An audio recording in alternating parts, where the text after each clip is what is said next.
last video, we had removed the motor out to get it repaired. Now that the motor is out, it's been repaired.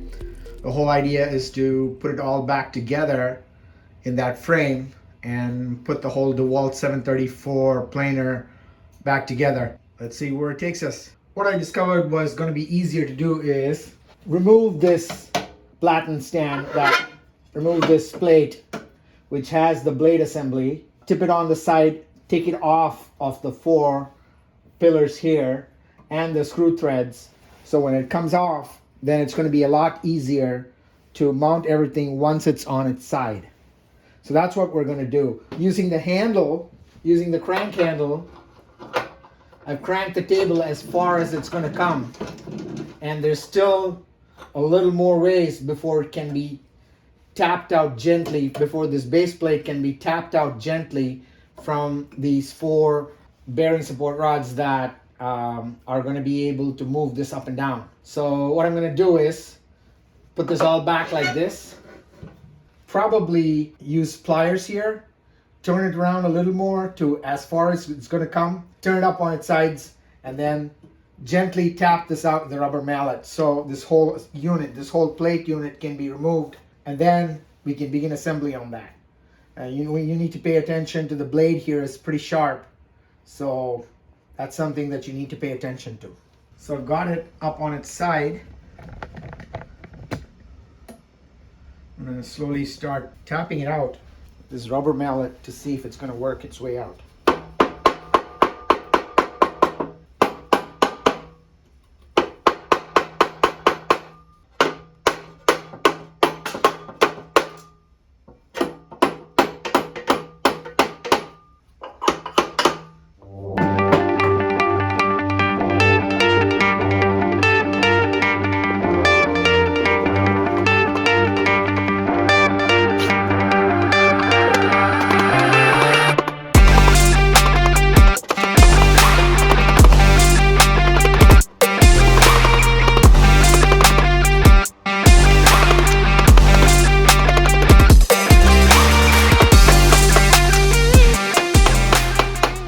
So after a little bit of tapping with the mallet and cajoling with God's own Magic Juice WD-40, that plate's come up a long way, and so I'm going to try and see if I can lift it up.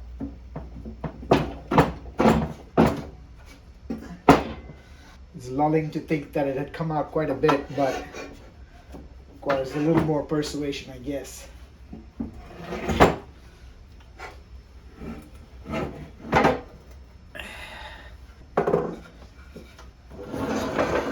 Almost there. You can feel it.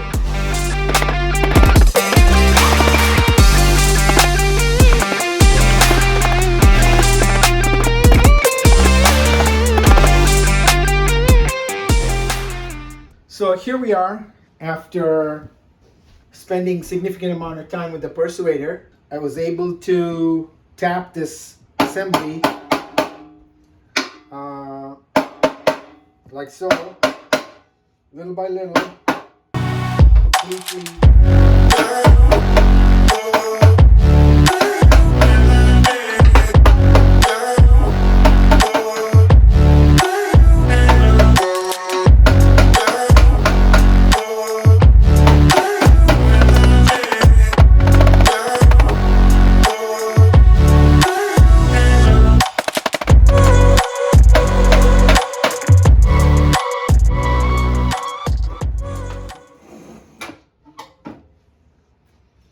There we have it.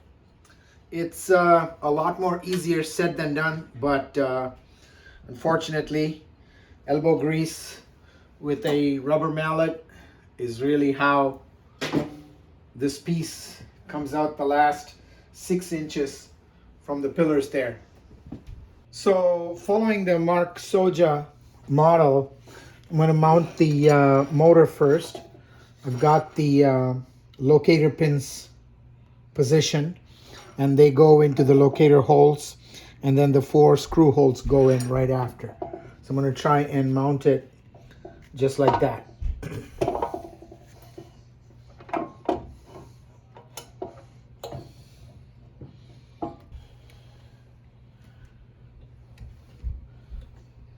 So there you have it. The motor is seated, and the next step is to get the screw lined up. What I'm going to do is add a little bit of WD-40 onto this so it's can be taken out if needed.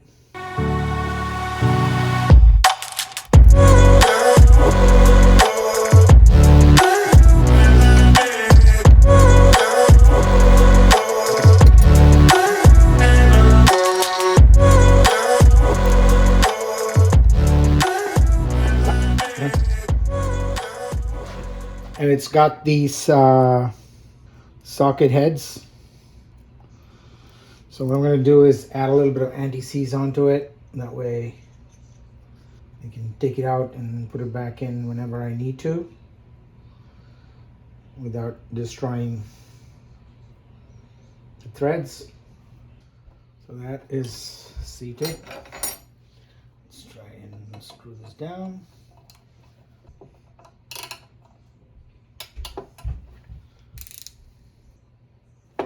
Voila. And then we tip it.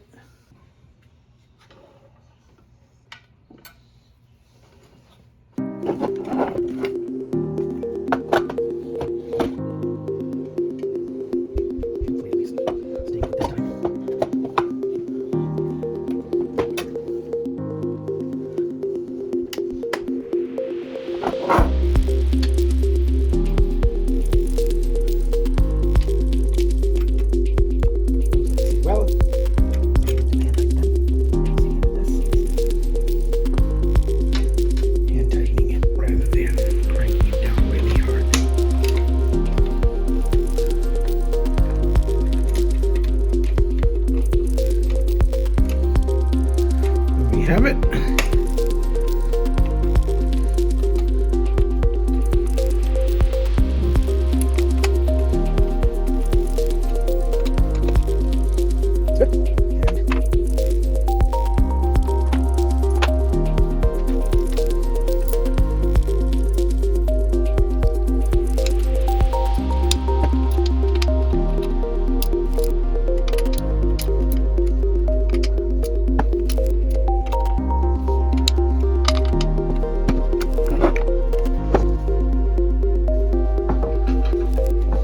Looks pretty beefy, and that's how the motor gets mounted first.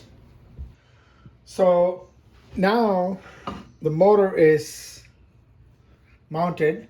So the motor is down here up on this side. This is the drive belt side, and this is the gearbox side. So this is the drive belt side and the gearbox side. And so the springs that go in are positioned based on the drive belt or the gearbox side. So you start with the heavier spring up on the top. Remember, the motor is there. The motor switch is directly beneath. One heavier spring goes there, and you have the double spring here. The double spring goes directly beneath here. The light spring goes, this is a light spring. The color is a little different from the heavy spring, which is a little darker in color and a little more thicker. The light spring goes here into its appropriate position, and then the heavy spring goes here. Again, another heavy spring goes here, and then the double spring goes down here. This is where the switch for the motor exists. The switch is here. So that's how you turn the motor on and off. This is the belt side, this is the gear side. So now that you've arranged the springs, the next step is to put the rollers in there. So the roller assemblies have been cleaned. And if you will notice, the roller has these two extensions on this side and no extensions on this side. So the no extension side goes down on the side where the belt is. And then the ones with the extension go on what's called as the gearbox side. So that's how I'm going to place them. And if you will notice, there's a little what appears to be like a little miniature slot kind of a thing there. So I'm going to line them up. So those slots are like that. And the same thing over here. The slots are all outside. That way they're all consistently positioned. Okay, so I'm going to keep this roller goes like this. This roller goes here. This roller goes here. And this roller goes here.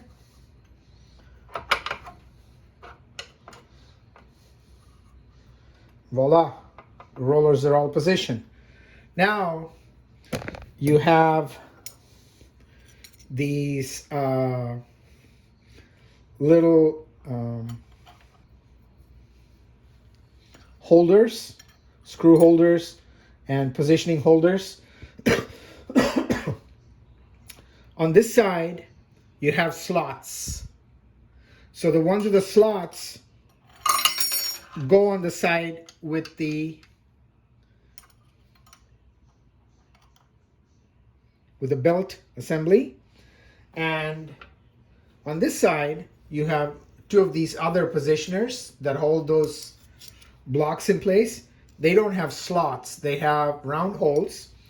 They go on this side to hold the rollers in position. And what we're going to do now is, once the screws and the holes are all lined up, I'm going to screw them all in place. So I'm going to go with these screws. And this is slightly different from the ones that I took out, but it's going to work well because it's got a head and the screws are not stripped, they're brand new. So I'm just going to get started with these screws.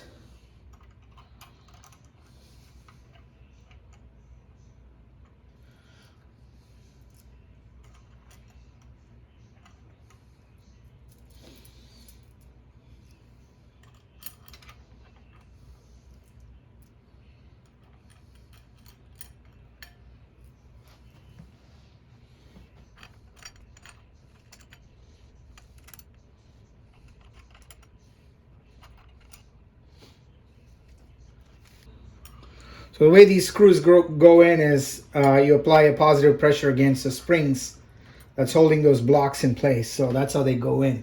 That's what I'm going to try and do now.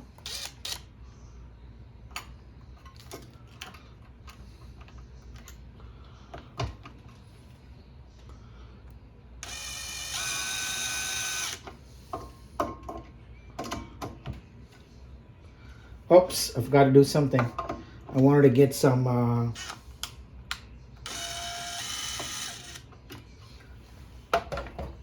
so what I'm going to do is apply some anti-seize on these screws before I drive them deep in. That way I don't have to worry about if I have to ever take them out, it'll be a lot easier for me to take them out. So a little bit of this anti-seize before I drive it in. The next stop is to get the gearbox all set up with the sprockets and the new chains. So the first thing that goes in is that big sprocket there with the section going down.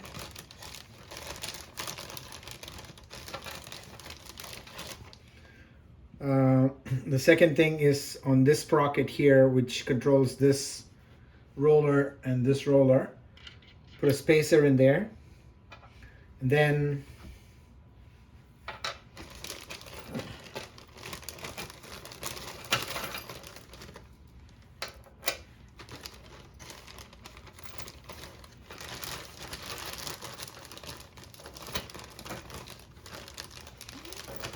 there's a small sprocket which goes into this first. And before I do that, I'm going to attach the chain here. and get the sprocket lined up with the chain like so, and try and turn the roller to be able to mount it.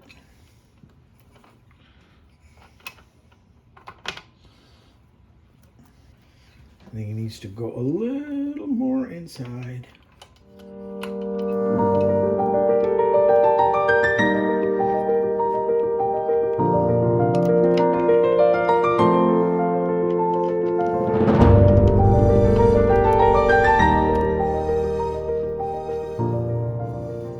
I don't think I can attach my snap ring before I get my bearing seated, and that's the problem there. Let's try and get that snap ring out.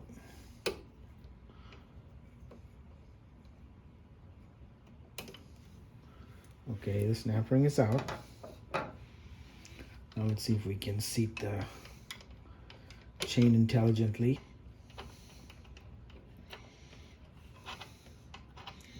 And the first thing would be to get it in there.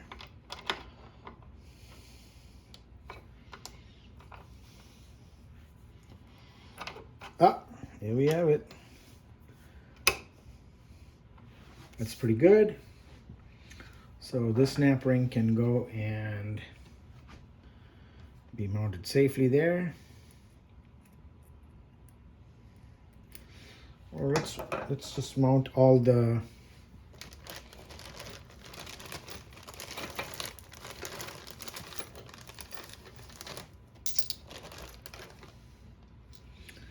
chains first, I guess. This larger sprocket goes in there like so, and then this chain wraps around here,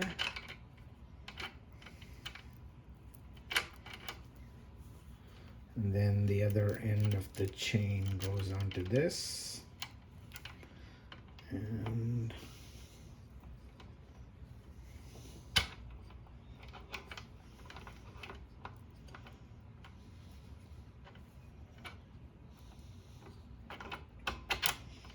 voila.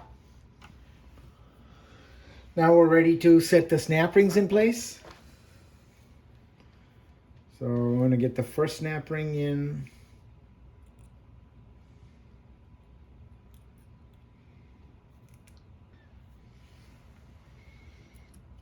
In there, like so.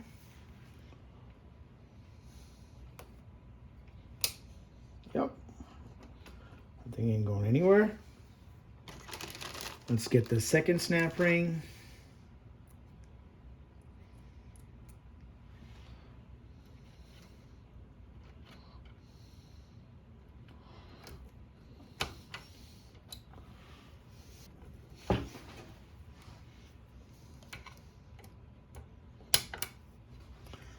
Yep. That ain't going no place.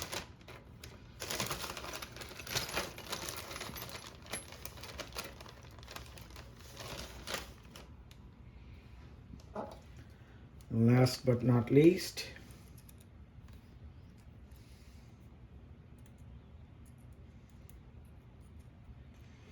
the third snap ring goes in here.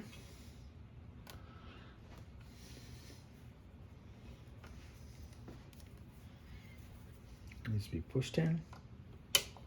Yep. It was the click, click, click, click. Everything is in place. And that's how the gearbox is mounted.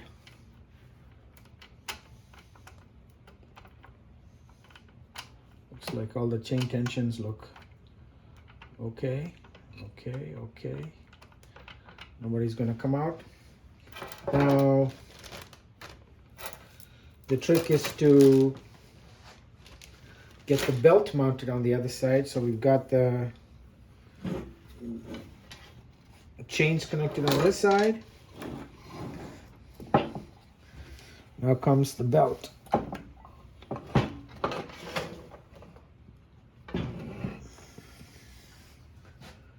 Okay, we've got the drive here and the driven pulley, and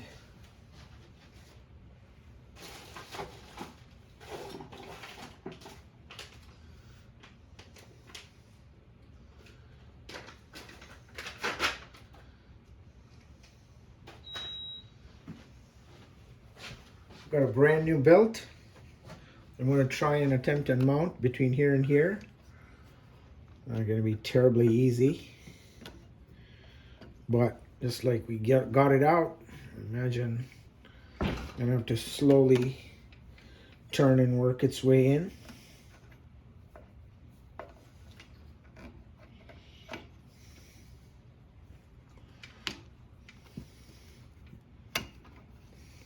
Oof. This is not looking even remotely easy. I've seen some cases where the pliability is challenged. Let's try another belt here. I have a... Ooh, that's no better. Let me just work with this one. I think it needs to be made a lot more pliable by putting it in hot water before it's gonna wrap itself around.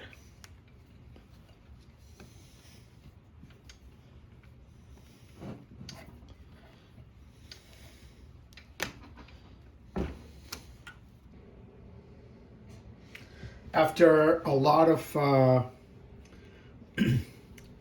trouble, I got this belt to sit on this drive shaft going on to the cutter blade pulley. You got to start with the belt being half here, and then gradually with a flathead screwdriver, it's very tight. You got to hold it like this and start pushing it and get it started. So I have it started, and I'm going to try and push it and set it all up in such a manner that it's going to continue to wrap itself around both of those. It requires quite a bit of effort to get it in, and you look at Mark Sodja's video to see how it's done.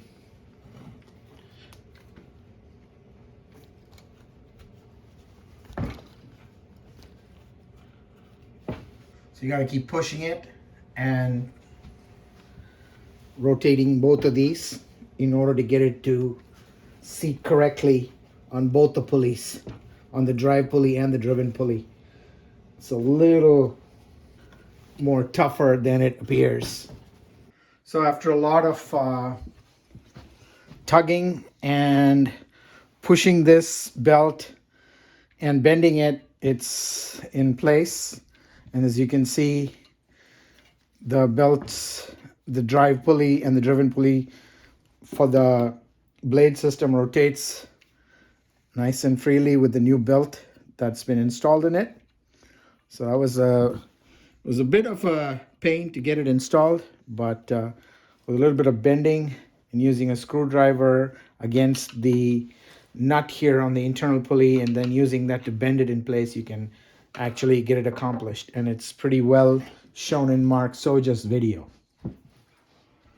Now that the belt's been put on, I'm going to install the guard that covers the gearbox on the other side and get on with the next part of it. So I'm going to flip it over and mount the guard over the drive pulley, over the drive and the driven chains there in the back. Good to have some gloves so that you don't get your hands scratched up. and the sharp corners here.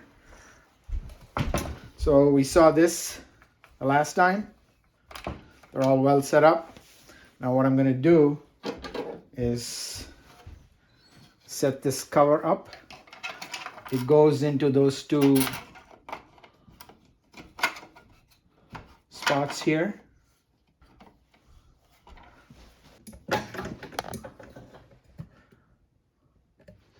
These two holes take this like so, and you can, there's a little protrusion in there that helps to mount it into the holes. And now all I got to do is drive a screw here and a screw here to get this chain guard properly positioned. So I've got this screw positioned in there, and then I'm going to do the same thing. I applied a little bit of anti-seize on it so that if I want to remove the screw again, it'll be a lot easier. And I'm going to mount the screw in there to hold the chain guard tight. There it is. And then I'm going to tighten this other screw also. They're snugged up, nothing great. It's a piece of plastic, so that's that. So we've now installed the chain guard, the belt at the bottom. So now comes the final part of the assembly, where I have to mount the cutter head back on. This is the cutter head with everything assembled on it, back onto the blocks here and the thread. So the way you figure that out is this set stop here is the back end of it, and so the switch on the motor needs to come on this end of it. That's how you discover which is the front side and the back side of the system in order to set it up. So I'm going to do the assembly and see how easily it fits in. Now before I sprayed a little bit of lithium white grease on these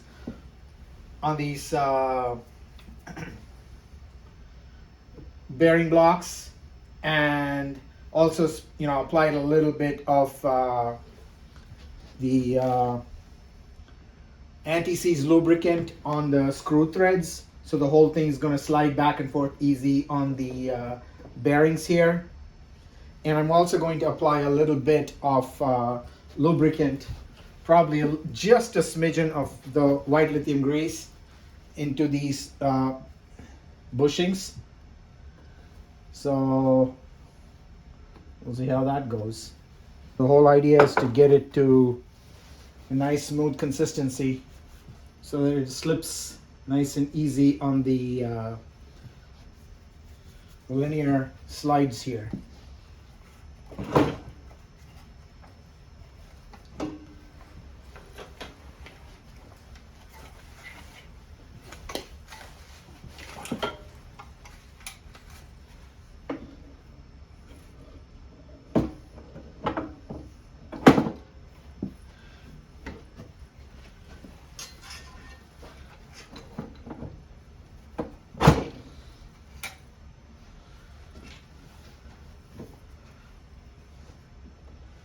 So it's seated. The switch is here. The setup is here. I'm going to try and apply a little bit of WD-40 to ease the transition. Not too much, just a smidge. Now let's see how we're going to ease it in. It's like using that.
after quite a bit of pushing and sliding it in, I was able to get the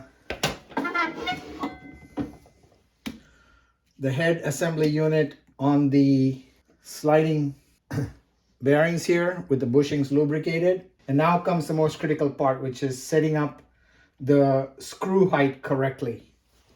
So that's what I'm going to be working on next. I'm going to need the screw head to start the adjustment and the assembly process. So I'm going to have to take this. Here we go.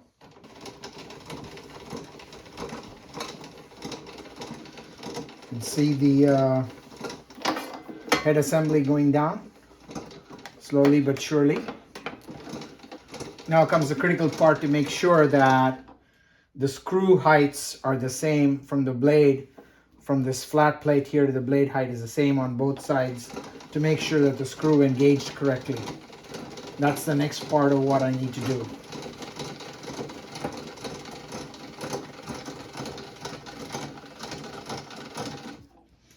So I'm going to have to get a square edge here and measure the height of the blade on both sides. So for the last part, I need to measure from the flat surface here at the bottom to the blade on the left hand and the right hand side to make sure that the heights are correctly positioned. So I'm going to have to move it up a little more.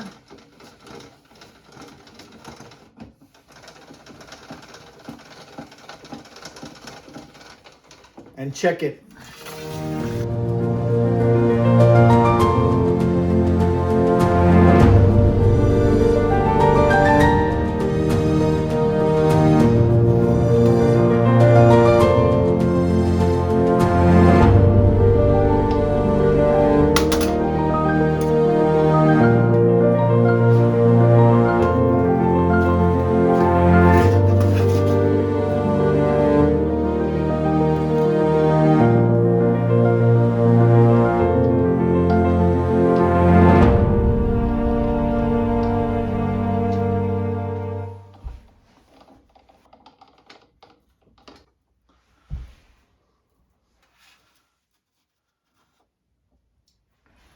So this side seems to be slightly higher than that side.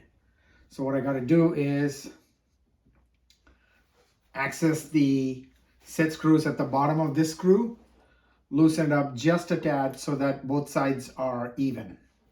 So what I'm going to do is move this to the edge here so I can access a set screw at the bottom. So this side seems to be slightly a smidge higher than that side. So I'm going to reach out and loosen up the set screws at the bottom here and just give this just a little bit of turn in the right direction so that the heights come out to be the same. It's a fairly important process. So this sprocket here has a set screw. I'm going to loosen that up so that that screw can be turned independent of that one because these two are chained to each other. I just need to adjust this lead screw here a smidge in comparison to that. So I'm just going to loosen the set screw here. Just give it a quarter of a turn, and hopefully they'll come to rest at the same size, same height from the base plate. So after quite a bit of wrangling, I was able to get the level and level both sides to read the same. And I measured it from the height of the blade to this plate to the height of the blade on both sides. And then I tightened the set screw on the chain drive here. So now they're both at the same height. Now we continue on with the rest of the process, which is first things first, getting this thread, this wire properly attached to the frame so it won't slip and cause any issues.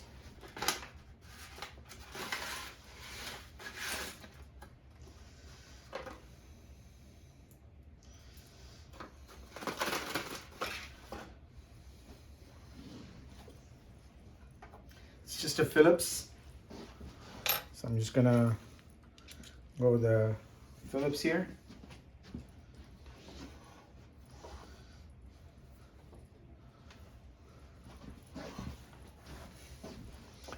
A little bit of anti-seize so I can remove it easily if I have to.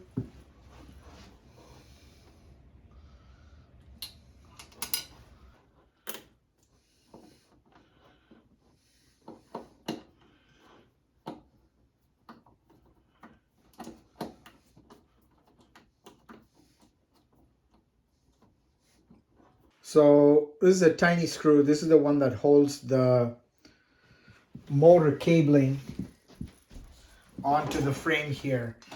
So last time around I got the wrong one and I was struggling with it. So I finally found the correct size one.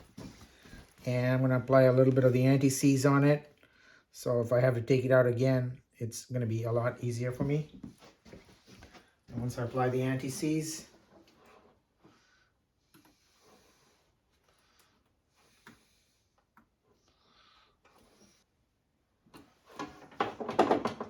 that's pretty good. And now I need to put the blade guard over, because the blade guard's got that spring holding it there. And so if I don't get the blade guard on my, this is the blade guard, and if I don't get it on correctly,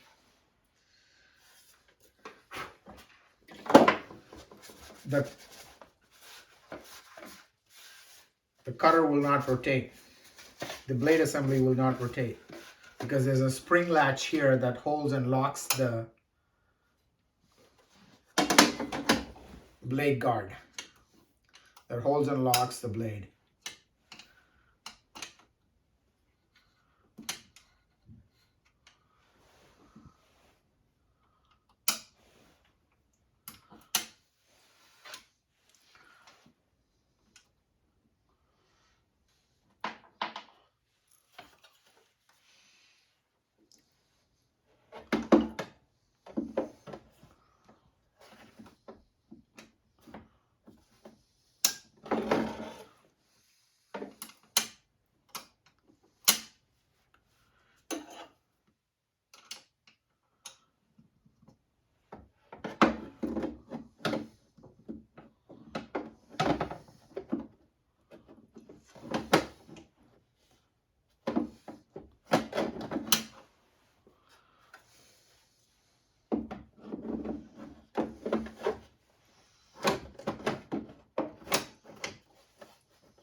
Then comes the belt guard that goes on top here over the belt. You don't accidentally touch the belt.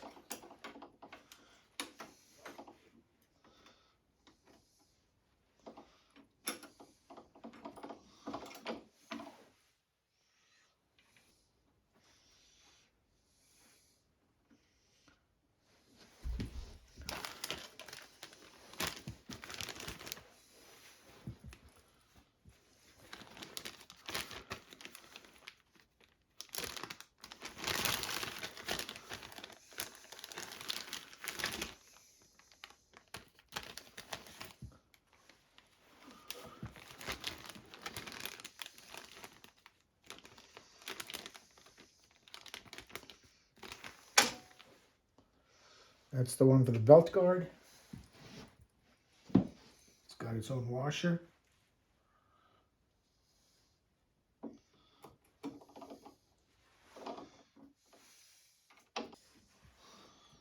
Okay, the belt guard is in place.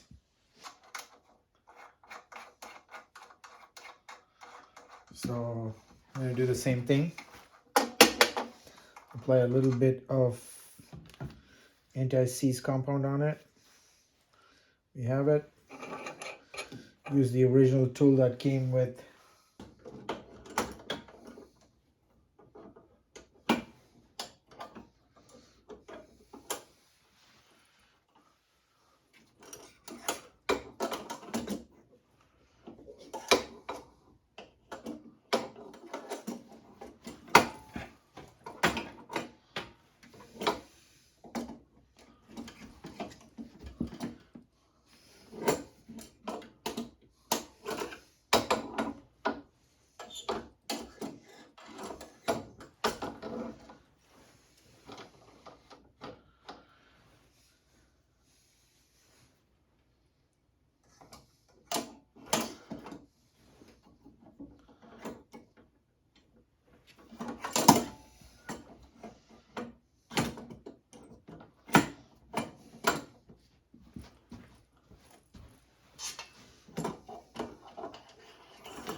So the motor lock finally has to go in, and it goes on the inside of this bushing and this linear bearing rod here. It goes on the inside. Same thing with here, it goes on the inside, and the same idea here. So when it goes on the inside and you push it down, you're able to tighten it with a screw from the outside here and from the outside there. So you don't have to worry about accessing the screw at weird angles. That's a little bit of a complication because it acts like this bent structure here acts like a spring, and you have to push it in and slide it in this gap between the bushing and the linear rod here. And same thing here. You have to push it into the spacing between the bushing and the linear rod, and all the four cases. And this is a little more difficult than it appears, but you gotta just push it in and set it at the right place.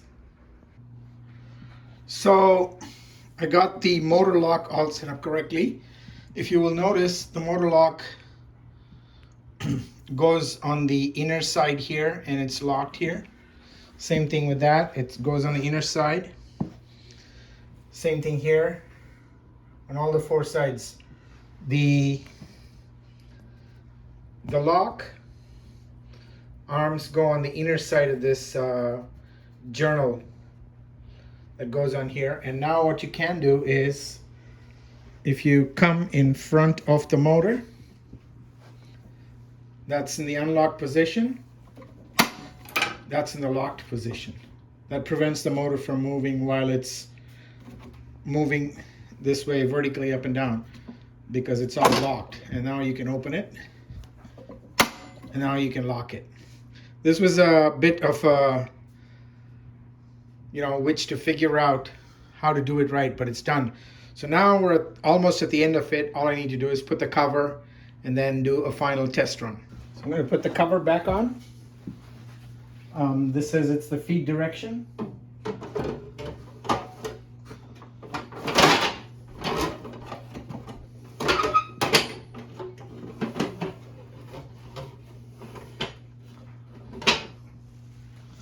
It's about how it should go.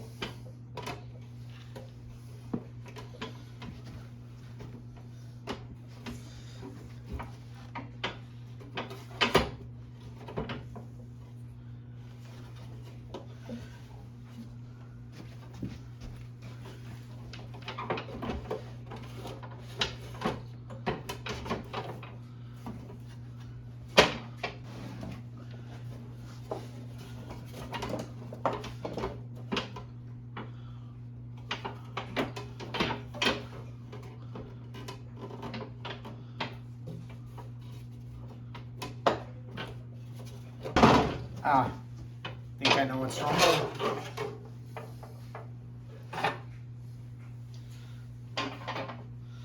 Need to get the motor down a little bit before I can set it. That's what's the problem. Oops, what was that?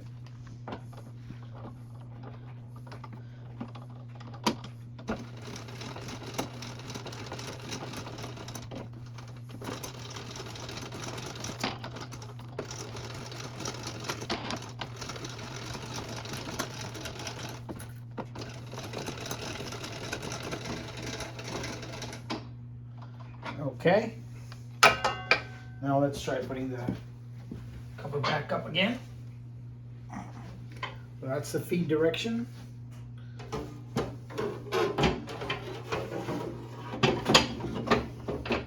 Here we go.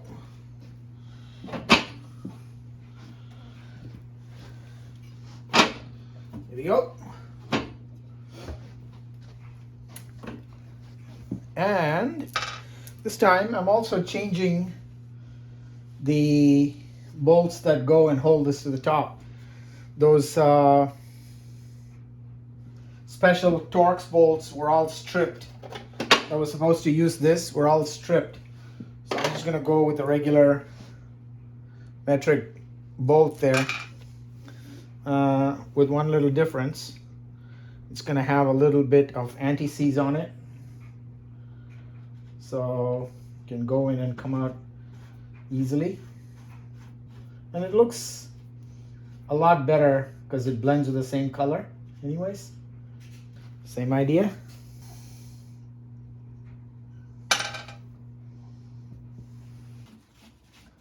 Loosening this should not be a problem going forward.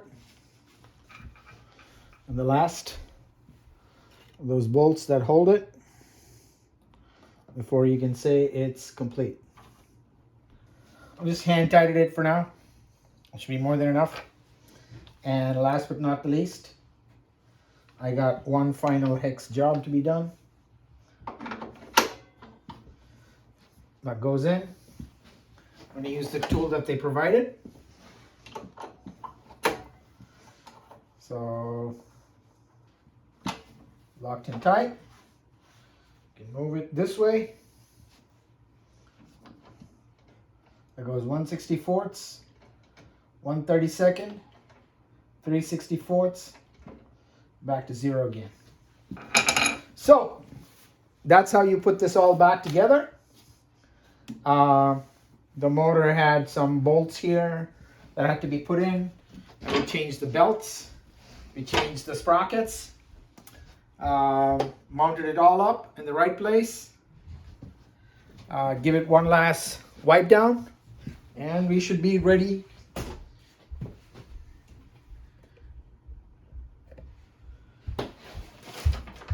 go about our business with this awesome Dewalt planer. I'm going to wipe it down with an alcohol wipe. And nice and shiny.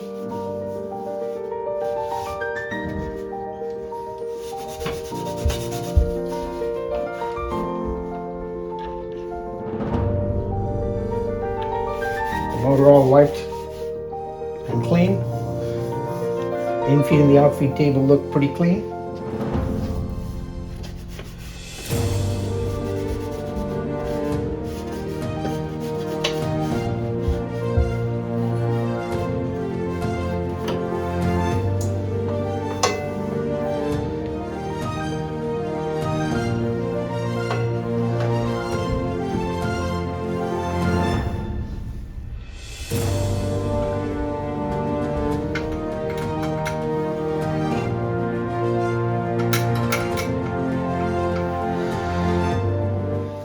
For the final test, we'll plug it in, turn it on, and see if it works. It's off. I'll plug it in and lock the motor. Turn it on.